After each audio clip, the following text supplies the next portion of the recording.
आज का यह प्रेस कॉन्फ्रेंस बिहार के सुधार के लिए और बिहार को एक नई रफ्तार देने के हित में किया जा रहा है। आज का यह आयोजन बिहार में जो शिक्षा व्यवस्था लाचार है, सरकारी अस्पतालों में जो गरीब रोगियों का इलाज भगवान भरोसे हो रहा है, किसानों के सिंचाई की व्यवस्था चरमराई हुई है और सरकारी योजनाओं में जो लूट खसोट बिहार में हो रही है, बिहार में घूसखोरी सबसे बड़ी जो कमजोरी बन के रह गई है। हर जगह भ्रष्टाचार का जो माहौल है, कानून व्यवस्था जो फेल्योर है और चरमराई हुई व्यवस्था, इस हालात में यह निर्णय लेने को मजबूर कर दी है कि बिहार में अब एक नए प्रकार का विकल्प चाहिए। और बिहार के बुद्धिजीवियों ने, साहित्यकारों ने और छोटे छोटे राजनीतिक पार्टी के नेताओं ने यह आपस में मिलजुल करके बैठ करके फैसला लिए हैं। कई पूर्व सांसद से, कई विधायकों से सलाह लेकर के आज इस मकाम पर पहुँचे हैं कि हम लोगों को नया बिहार बनाने के लिए आदरणीय बिहार के जन जन के लोकप्रिय नेता, जिसके बिना हमेशा राजनीति अधूरा रहा करती है, वैसे महान शख्स आदरणीय नागमणि कुशवाहा साहब के नेतृत्व में एक नए प्रकार का विकल्प देने के लिए आज प्रेस वार्ता का आयोजन किया गया है। और आज हम लोग यह आग्रह करेंगे, आदरणीय और लोकप्रिय, जिसके बिना बिहार की राजनीति हमेशा अधूरा रहा करती है, इनकी उपस्थिति को लेकर के ही बिहार के राजनीतिक में हलचल तेज हो जाती है। तो इनके नेतृत्व को सब लोग मानने को तैयार और इनकी अगुवाई में एक नए प्रकार का विकल्प देने को तैयार आप लोगों को भी मदद की कामना हम लेना चाहेंगे। शेष बिहार के हालात के बारे में आज क्यों हम लोग नए प्रकार का विकल्प देने के लिए बैठक किए हैं, उन तरह के मुद्दे पर आदरणीय पूर्व केंद्रीय मंत्री नागमणि साहब कुछ खास बात रखेंगे। असली देसी पार्टी के राष्ट्रीय अध्यक्ष और शोषित इनकलाब पार्टी के वो पूर्व केंद्रीय मंत्री आदरणीय नागमणि साहब के नेतृत्व में हम लोग एक गठबंधन का अभी श्री गणेश ही किए हैं और कुछ ही दिनों में एक नए प्रकार का मजबूत गठबंधन देखने को आप लोगों को मिलेगा। और शेष बिहार के मुद्दे पर आदरणीय नागमणि साहब बात करें। सर स्वागत है सबसे पहले चैनल में। सर बहुत धन्यवाद। सर आज क्या मुद्दा को लेकर सर आप लोगों ने प्रेस वार्ता किया था? लगातार आप पूरा बिहार को भ्रमण कर रहे हैं, पूरे बिहार को क्या पूरा ऑल इंडिया में भ्रमण कर रहे हैं, अपने लोगों को एकजुट कर रहे हैं, रैली भी आपने किया था, और क्या वजह है कि आज प्रेस कॉन्फ्रेंस कुछ अहम मुद्दा होगा सर आपका? आज खास तौर से जो बिहार में 30-35 सालों से जो सरकारें चल रही है, पूरे बिहार के लोग सहमत हैं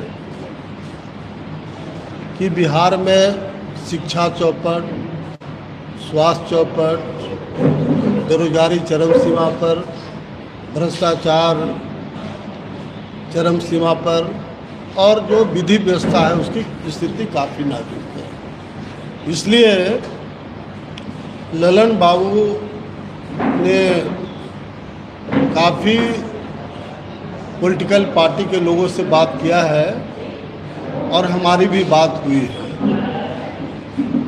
आज ललन बाबू ने खास तौर से कहा, मुझे निवेदन किया कि आपका इसका नेतृत्व करें, तो मैं बिल्कुल सहमत हूँ इस बात के लिए कि बिहार में तीसरा विकल्प बने, और उसके लिए हम लोग जल्द अन्य तमाम लोगों से बात करके बिहार में तीसरा विकल्प प्रॉपर वे में बने, उसकी घोषणा हम लोग करेंगे।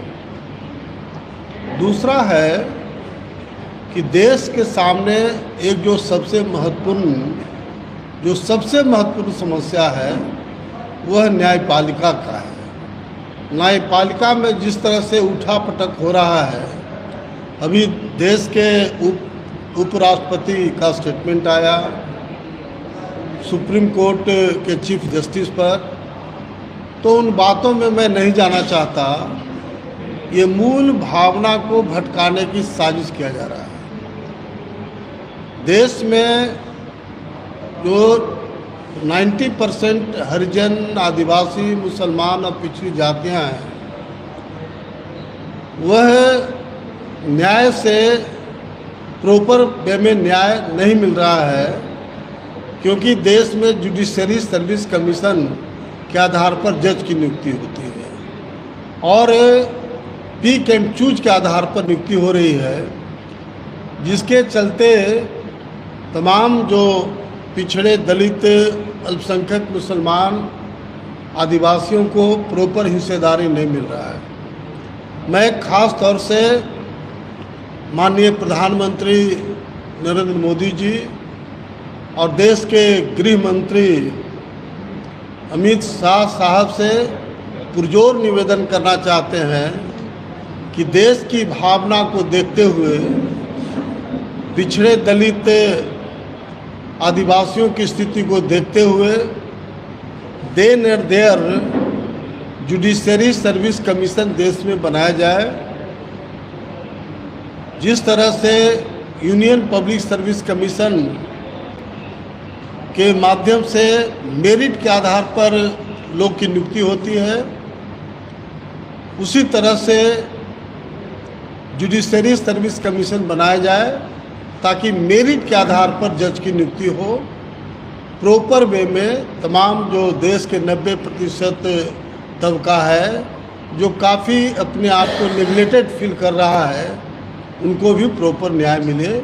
तो ये हम आपके चैनल के माध्यम से पुरजोर निवेदन करना चाहते हैं कि केंद्र सरकार देन एंड देयर इस पर कार्रवाई करे, और नहीं तो देश में जो न्यायपालिका पर जो 100% लोगों को विश्वास है, दिन ब दिन विश्वास खत्म होते जाएगा, जो देश के लिए काफ़ी खतरनाक बात है।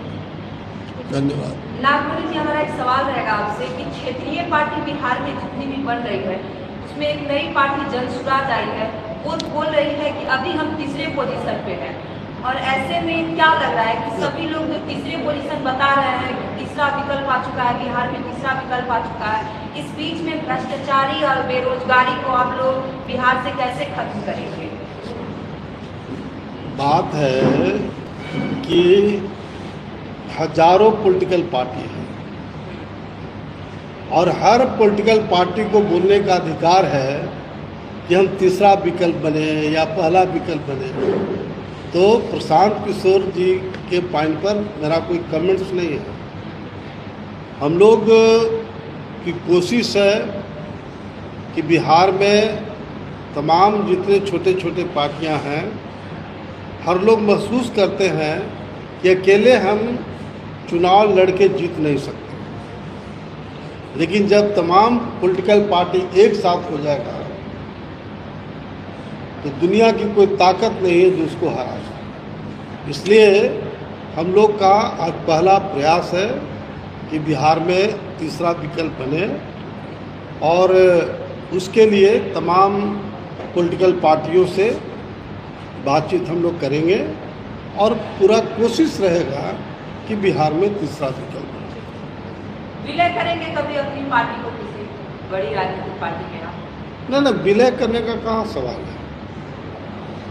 कोई पार्टी का किसी पार्टी में विलय का सवाल नहीं है, बल्कि सब पॉलिटिकल पार्टी में सब लोग एक्टिव लोग हैं, सब लोग मिल करके एक मिनिमम जो प्रोग्राम होगा